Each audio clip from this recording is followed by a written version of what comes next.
歡迎你收睇呢一套為考生而拍攝嘅短片。本片共分兩部分。第一部分考試程序及規則，第二部分有關手提電話事故需注意的事項。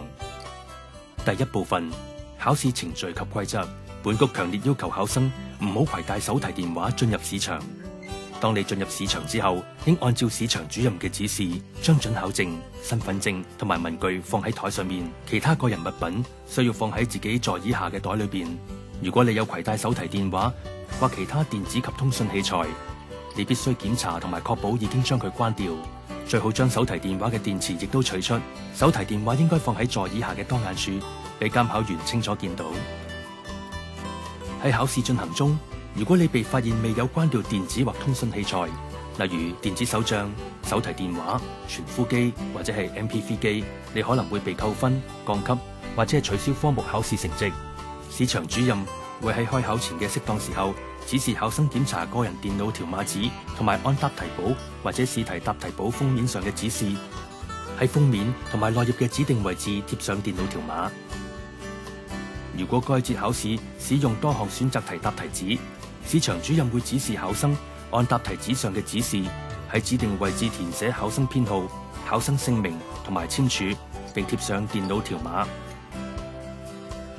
唔好摺疊、刮花或者弄污電腦條碼。唔好將電腦條碼帶嚟試場。考試終結時，監考員會收集電腦條碼紙。當你作答嘅時候，應該喺每頁答題紙上方嘅試題編號方格裏邊填或選答試題嘅編號。方格裏邊嘅兩行代表試題編號嘅10位同埋個位數字。考生唔可以喺多項選擇題考試提早離場。其他筆試，你可以喺監考員嘅許可下，於開考後嘅30分鐘至完卷前15分鐘內離場。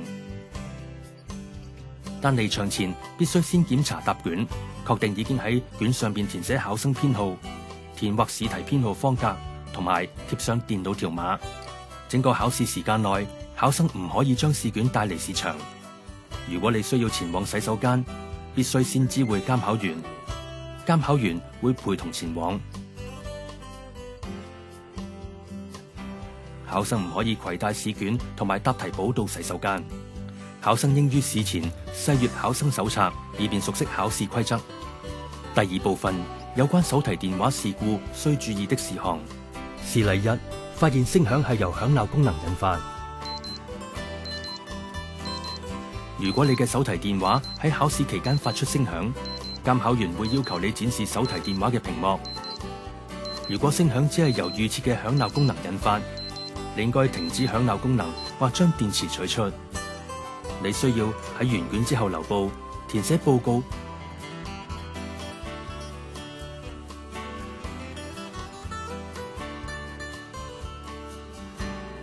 事例2：發現電話係處於開啟模式。如果你嘅手提電話係處於開啟模式，你必須立即關掉電話。監考員會要求你將手提電話放入一個膠袋裏邊，然後放喺你嘅座椅下邊。你需要喺完卷之後留步，填寫報告同埋檢查電話。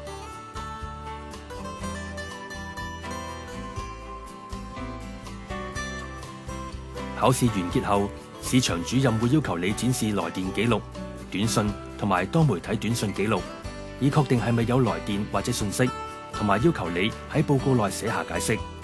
如果你唔願意展示來電記錄，應該喺報告內註明原因。喺考試進行時，考生若果被發現未有關掉其手提電話，可被扣分、降級或者取消科目考試成績。